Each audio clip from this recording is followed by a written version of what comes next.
அனைவருக்கும் வணக்கம். நான் காயத்ரி கிருஷ்ணன். பரங்கிக்காயை வச்சு 2 விதமான ரெசிபி தான் ஃப்ரெண்ட்ஸ் நம்ம இன்றைக்கி பார்க்க போகிறோம். ரொம்ப டேஸ்ட்டாக டிஃப்ரெண்ட்டாக இன்னோவேட்டிவாக இருக்கும். வீடியோ எல்லோரும் ஸ்கிப் பண்ணாமல் ஃபுல்லாக பார்த்துட்டு மறக்காமல் நம்ம சேனலை சப்ஸ்கிரைப் பண்ணிவிட்டு எங்களுக்கு சப்போர்ட் பண்ணுங்கள். இந்த டிஃபன் பண்ணுறதுக்கு பச்சரிசியை ஊற போட்டு எடுத்துக்க போகிறோம். இந்த சைஸ் டம்ளரில் 2 டம்ளர் பச்சரிசி எடுத்து வச்சுருக்கோம். இங்கே வந்து அது ஒரு பாத்திரத்தில் ஆட் பண்ணிடலாம். இப்போ இந்த பச்சரிசியை நம்ம வாஷ் பண்ணி எடுத்துகிட்டு வந்துடலாம். அரிசியை வாஷ் பண்ணி மூழ்கிற அளவுக்கு தண்ணி விட்டுட்டோம். மூடி வச்சிடலாம். பச்சரிசி 4 மணி நேரம் ஊறட்டும். இப்போ கரெக்டாக ஒரு 4 ஹவர்ஸ் ஆகிருக்கு. அரிசி நல்லா ஊறிருக்கு பாருங்கள். இப்போ இங்கே தோசைக்கு பரங்கிக்காவை கட் பண்ணி வச்சுருக்கோம். 1 கப்பு பரங்கிக்காய் தோல் எடுத்துகிட்டு இந்த மாதிரி கட் பண்ணிக்கலாம். இப்போ மிக்ஸி ஜாரில் எப்படி அரைக்கிறதுன்னு சொல்லிட்டு பார்க்கலாம். ஃபஸ்ட்டு நம்ம கட் பண்ணி வச்ச பரங்கிக்காவை உள்ளே ஆட் பண்ணிடலாம். மிக்சியில் பரங்கிக்காயில் நம்ம நிறைய ரெசிபி பண்ணியிருப்போம். இந்த மாதிரி தோசையை செஞ்சு கொடுத்தோம் அப்படின்னா பரங்கிக்காய் வந்து நிறைய ஹெல்த்தி பெனிஃபிட்ஸ் இருக்குது. எல்லோரும் ஆசையாகவும் சாப்பிடுவாங்க. சில பேர்த்துக்கு பரங்கிக்காய் குழம்புலலாம் போட்டால் பிடிக்காமல் இருக்கும். இந்த மாதிரி ட்ரை பண்ணி பாருங்கள். பரங்கிக்காயிலே ஒரு தித்திப்பு இருக்கும். அதனால் உங்கள் காரத்துக்கு ஏற்றவாறு வரமிளகா சேர்த்துக்கலாம். நீங்கள் 3 வரமிளகா போட்டிருக்கோம். 1/2 ஸ்பூன் ஜீரகம் ஆட் பண்ணிவிட்டு கொஞ்சமாக பெருங்காயமும் சேர்த்துக்கலாம். இதோட கூடவே பாருங்கள் கொஞ்சமாக தேங்காய் அதையும் ஆட் பண்ணிவிடுவோம். இது எல்லாமே ஒரு டேஸ்ட்டுக்காக. கொஞ்சம் கருவேப்பிலையும் சேர்த்துடலாம். மொத்தமாக தேவையான அளவு உப்பு சேர்த்துக்கலாம். ஃபஸ்ட்டு இதை மட்டும் நம்ம அரைச்சி எடுத்துகிட்டு வந்துடலாம். தேவைப்பட்டால் கொஞ்சமாக தண்ணி சேர்த்துட்டு அரைச்சிப்போம். மிக்ஸி ஜாரில் தண்ணி விட்டு எல்லாத்தையும் நல்லா பேஸ்ட்டாக அரைச்சிட்டோம். இங்கே ஒரு பாத்திரம் வச்சுருக்கோம். அதில் நம்ம அரைச்சதை ஆட் பண்ணிடலாம்.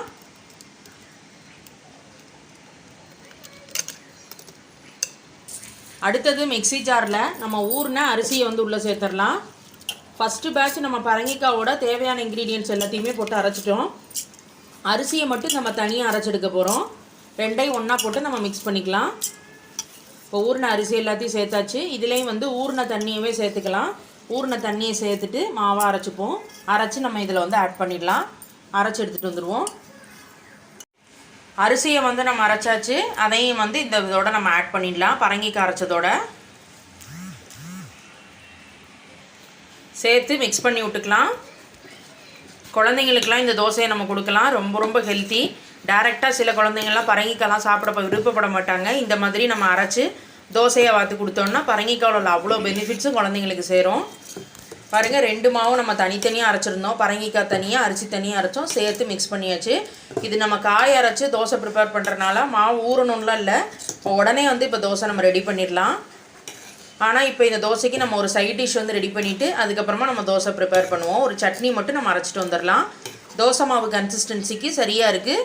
கெட்டியாக இருந்தால் தேவைப்பட்டால் கொஞ்சம் தண்ணி சேர்த்துக்கலாம். தோசைக்கல்லில் எண்ணெயெல்லாம் அப்ளை பண்ணி ரெடியாக வச்சுருக்கோம். ரெடி பண்ண மாவை அப்படியே நம்ம ஸ்ப்ரெட் பண்ணி விட்டுக்கலாம். நல்லா கலர்ஃபுல்லாக சூப்பராக இருக்குது பாருங்கள் தோசை. அடுப்பை மிதமான சூட்லேயே வச்சுக்கலாம். ரெடியாகட்டும். சுற்றி வந்து நம்ம எண்ணெய் விட்டுப்போம்.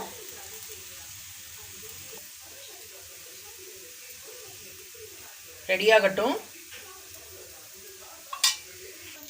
ரெடி ஆகிடுத்து. நம்ம எடுத்து திருப்பி போட்டுக்கலாம்.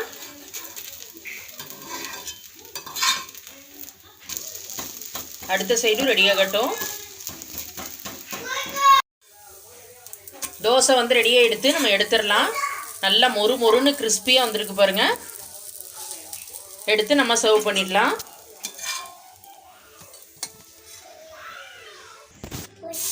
இதே மாதிரி நம்ம எல்லா மாவுக்கும் தோசை ரெடி பண்ணி எடுத்துக்கலாம். பரங்கிக்காயில் நிறைய ஹெல்த்தி பெனிஃபிட்ஸ் இருக்குது. நிறைய விட்டமின்ஸ் இருக்குது. வெயிட் லாஸ்க்கு வந்து நல்லது. உடம்புல வந்து ஹீமோக்ளோபின் லெவல் கம்மியாக இருக்கிறவங்களுக்கு இதை சாப்பிடும்போது நல்லா இன்க்ரீஸ் ஆகிறத நம்ம வந்து பார்க்கலாம். கண்டிப்பாக எல்லோரும் செஞ்சு பாருங்கள் இந்த தோசையை. சுற்றி அதே மாதிரி எண்ணெய் விட்டுப்போம். ஒரு சைடு ரெடியானதுக்கப்புறம் திருப்பிக்கலாம். தோசை ரெடியாக எடுத்து நம்ம எடுத்துடலாம்.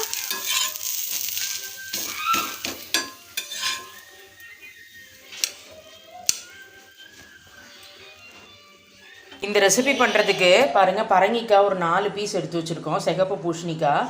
இப்போ இதை வந்து பேக் சைடு தோலை வந்து நம்ம ரிமூவ் பண்ணிவிட்டு வாஷ் பண்ணிவிட்டு கட் பண்ணிவிட்டு நான் உங்களுக்கு காட்டுறேன். பரங்கிக்காவோட தோல் எல்லாத்தையும் ரிமூவ் பண்ணிவிட்டு வாஷ் பண்ணி ரெடியாக வச்சுருக்கோம். இப்போ இதை வந்து நம்ம கட் பண்ணிக்கலாம். பரங்கிக்காவை நம்ம கட் பண்ணி எடுத்துக்கலாம். பாருங்கள் ரொம்ப சின்னதாகவும் இல்லாமல் பெருசாகவும் இல்லாமல் இந்த அளவுக்கு கட் பண்ணிக்கோங்க. பரங்கிக்காயில் நிறைய ஹெல்த்தி பெனிஃபிட்ஸ் இருக்குது. விட்டமின் ஏ இருக்கிறனால கண் பார்வைக்கு ரொம்பவே நல்லது. கண் சம்மந்தமான பிரச்சனைகளை க்யூர் பண்ணும். அதே மாதிரி பாடியில் உள்ள ஹீட்டை ரெடியூஸ் பண்ணி உடம்பு வந்து குளிர்ச்சியாக்கும். வெயிட் லாஸ் பண்ணணும்னு நினைக்கிறவங்க இந்த பரங்கிக்காவை ரெகுலராக எடுத்துகிட்டு வாங்க, ரொம்பவே நல்லது. உடம்புல உள்ள கொலஸ்ட்ரால் லெவலை ரெடியூஸ் பண்ணுறதுக்கும் அவ்வளோ யூஸ்ஃபுல்லாக இருக்குது. ஹேர் க்ரோத்துக்கு நல்லது. குடல் சம்மந்தமான பிரச்சனைகளை இந்த பரங்கிக்காய் வந்து க்யூர் பண்ணுது. அதே மாதிரி உடம்புல நோய் எதிர்ப்பு சக்தி அதிகரிக்கிறதுக்கும் அவ்வளோ யூஸ்ஃபுல்லாக இருக்குது. நிறைய ஹெல்த்தி பெனிஃபிட்ஸ் இருக்குது இந்த பரங்கிக்காயில். இந்த மாதிரி ஒரு தடவை பரங்கிக்காயில் பால் கூட்டு ட்ரை பண்ணி பாருங்கள், ரொம்ப ரொம்ப டேஸ்டியாக இருக்கும். இதே மாதிரி பாருங்கள், இங்கே மீதி பீசஸ் எல்லாத்தையுமே கட் பண்ணி ரெடியாக எடுத்துக்கலாம். பாருங்கள், எல்லா பரங்கிக்காவையும் கட் பண்ணி ரெடியாக எடுத்து வச்சாச்சு. இப்போ இங்கே பேனில் இதை பாயில் பண்ணி எடுத்துக்கலாம். ஃபஸ்ட்டு நம்ம கட் பண்ணி வச்சா பரங்கிக்காய் எல்லாத்தையுமே உள்ளே சேர்த்துருவோம். இதோட கூடவே நம்ம ஒரு 1/2 ஸ்பூன் மஞ்சள் பொடி சேர்த்துக்கலாம். தேவையான அளவு உப்பு ஆட் பண்ணிப்போம். இப்போ இதில் ஒரு 1/2 கப்பு மட்டும் தண்ணி சேர்த்துக்கலாம். ரொம்ப வந்து தண்ணி சேர்க்க வேண்டாம். இது பால் கூட்டுங்கிறதுனால நம்ம அதுக்கப்புறமா லேட்டராக பால் ஆட் பண்ண போகிறோம். அதனால் ஒரு 1/2 கப் தண்ணி போதும். இப்போ இதை சேர்த்து மிக்ஸ் பண்ணி விட்டுடலாம். பரங்கிக்காய் வந்து வேகட்டும். பரங்கிக்காய் பாயில் ஆகிறதுக்குள்ளே நம்ம அதுக்குள்ளே மிக்ஸி ஜாரில் ஒரு தேங்காய் பேஸ்ட்டு தான் ரெடி பண்ணிக்க போகிறோம். இந்த ரெசிபியோட ஸ்பெஷாலிட்டியே பார்த்திங்கன்னா தேங்காய் ஆட் பண்ணி பண்ணுறது தான். நல்ல பெரிய மூடியில் ஒரு மூடி ஃபுல்லாக தேங்காய் அதை வந்து இந்த மாதிரி கட் பண்ணி வச்சுருக்கோம். அதை வந்து உள்ளே சேர்த்துடலாம். இதோட கூடவே ஒரே ஒரு வரமிளகா, 2 பச்சை மிளகா சேர்த்துக்கிறேன். நீங்கள் உங்கள் காரத்துக்கு ஏற்றவாறு எவ்வளவோ பார்த்துட்டு சேர்த்துக்கோங்க. நான் வந்து இன்றைக்கி சின்ன பச்சை மிளகாங்கிறதுனால 2 போட்டிருக்கேன். நீங்கள் பெருசாக இருந்தால் ஒரு வரமிளகா ஒரு பச்சை மிளகா போட்டுக்கோங்க. கூடவே 1 ஸ்பூன் வந்து அரிசி மாவு சேர்த்துக்கிறேன். இது வந்து ஒரு பைண்டிங்காக. இப்போ இதை வந்து நம்ம பேஸ்ட்டாக அரைச்சி எடுத்துக்கலாம். மிக்ஸி ஜாரில் தண்ணி விட்டு பேஸ்ட்டாக அரைச்சி எடுத்துட்டோம். பாருங்கள், இந்த அளவுக்கு இருக்கணும். இப்போ இங்கே பார்த்தீங்கன்னா ஒரு 5 மினிட்ஸ் தான் இருக்குது. சீக்கிரமாகவே நல்லா வெந்து ரெடி ஆகிடும். அருமையாக வந்திருக்கு பாருங்கள் பரங்கிக்காய். இப்போ இதில் நம்ம மிக்ஸி ஜாரில் அரைச்சி வச்சுருந்தோம்ல அந்த பேஸ்ட்டு, அதை வந்து நம்ம இப்போ இதில் ஆட் பண்ணிடலாம். பாருங்கள், இப்போ இந்த பேஸ்ட்டோடு சேர்த்துட்டு மிக்ஸ் பண்ணி விட்டுப்போம். ரொம்ப ரொம்ப சூப்பராக இருக்கும் இந்த சைட் டிஷ். கண்டிப்பாக எல்லாருமே ட்ரை பண்ணி பாருங்கள். நீங்கள் சாதத்தில் கலந்து சாப்பிடலாம், டிஃபனுக்கெல்லாம் கூட வச்சு சாப்பிட்லாம். ரொம்பவே அருமையாக இருக்கும். சாதாரணமாக நம்ம பரங்கிக்காயில் கூட்டு குழம்பு அந்த மாதிரிலாம் பண்ணுவோம். இந்த மாதிரி ஒரு தடவை பால் கூட்டு ட்ரை பண்ணுங்கள். தேங்காய் ஸ்மெல்லோட லாஸ்ட்டாக நம்ம தேங்காய் எண்ணெயில் வேறு தாளித்து போட போகிறோம். அவ்வளோ டேஸ்டியாக இருக்கும். பாருங்கள், இந்த விழுதை சேர்த்ததுக்கப்புறம் ஒரு கொதி வருது. இந்த டைமில் நம்ம வந்து கொஞ்சமாக வெல்லம் சேர்த்துடலாம். வெல்லத்தோடு சேர்த்து மிக்ஸ் பண்ணி விட்டுக்கலாம். மெயினாக இந்த பரங்கிக்காய் பால் கூட்டு பார்த்திங்கன்னா வத்த குழம்பு சாதத்துக்கு ரொம்பவே சூப்பராக இருக்கும். கண்டிப்பாக எல்லோரும் வத்த குழம்பு ஒரு தடவை செஞ்சுட்டு இந்த பால் கூட்டை வச்சு சாப்பிட்டு பாருங்கள். பாருங்கள், எல்லாத்தோடு சேர்த்து நல்லா மிக்ஸ் பண்ணியாச்சு. இப்போ இதில் நம்ம லாஸ்ட்டாக பால் சேர்க்கலாம். லாஸ்ட்டாக தான் நம்ம வந்து பால் சேர்க்கணும். இப்போ கடைசி பாருங்கள், பால் சேர்த்துருவோம். காய்ச்சி ஆறின பால் 1/2 கப் சேர்த்துக்கிறேன். பால் கூட்டோட ஸ்பெஷாலிட்டி தேங்காய் பால் இது ரெண்டுமே ஆட் பண்ணுறது தான். அப்படியே சேர்த்துட்டு மிக்ஸ் பண்ணி விட்டுக்கலாம். ஜஸ்ட்டு ஒரு கொதி வந்தால் போதும். நம்ம வந்து ஸ்டவ்வை ஆஃப் பண்ணிவிட்டு தாளித்து கொட்டிடுவோம். பாலோடு சேர்த்ததுக்கப்புறம் ஒரு கொதி வருது பாருங்கள். இப்போ வந்து நம்ம ஸ்டவ்வை ஸ்விட்ச் ஆஃப் பண்ணிடலாம். பால் சேர்த்துட்டு ரொம்ப கொதிக்க வேண்டாம், ஸ்டவ்வை ஆஃப் பண்ணிவிடுவோம். தாளிக்கிறதுக்கு கடாயில் நம்ம ஒரு 2 ஸ்பூன் தேங்காய் எண்ணெய் விட்டுருக்கோம். தேங்காய் எண்ணெயில் தாளித்து பண்ணுங்கள், அப்போ தான் நல்லாயிருக்கும். எண்ணெய் ஹீட் ஆனதும் கடுகு வெடிக்க ஆரம்பிக்குது. உளுத்தம்பருப்பு சேர்த்துக்கலாம். பெருங்காயம், ஒரே ஒரு வரமிளகா, குட்டி வரமிளகா ஒன்று கிள்ளி போட்டுக்கலாம்.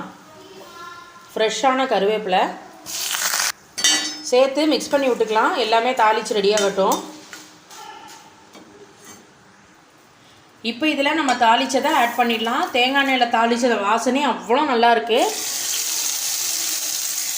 அவ்வளோதான். இப்போ எல்லாத்தையும் சேர்த்துட்டு நம்ம மிக்ஸ் பண்ணி விட்டுக்கலாம். நம்மளோட அருமையான பரங்கிக்காய் பால் கூட்டு ரெசிபி சூப்பராக தயாராகியாச்சு. கண்டிப்பாக எல்லாருமே ட்ரை பண்ணி பாருங்கள் ஃப்ரெண்ட்ஸ். உங்கள் ஃபீட்பேக்கை மறக்காமல் கமெண்ட் பாக்ஸில் ஷேர் பண்ணுங்கள். மேலும் மேலும் இன்ட்ரெஸ்டிங் வீடியோஸ்க்கு நம்ம மணக்கோலம் குக்கிங் சேனலை சப்ஸ்கிரைப் பண்ண மறந்துடாதீங்க. ப்ளீஸ் ஃப்ரெண்ட்ஸ், இந்த வீடியோக்கு ஒரு லைக் கொடுத்துட்டு எங்களுக்கு சப்போர்ட் பண்ணுங்கள். ஃப்ரெண்ட்ஸ் அண்ட் ஃபேமிலியோட இந்த வீடியோவை ஷேர் பண்ணுங்கள். தேங்க்யூ.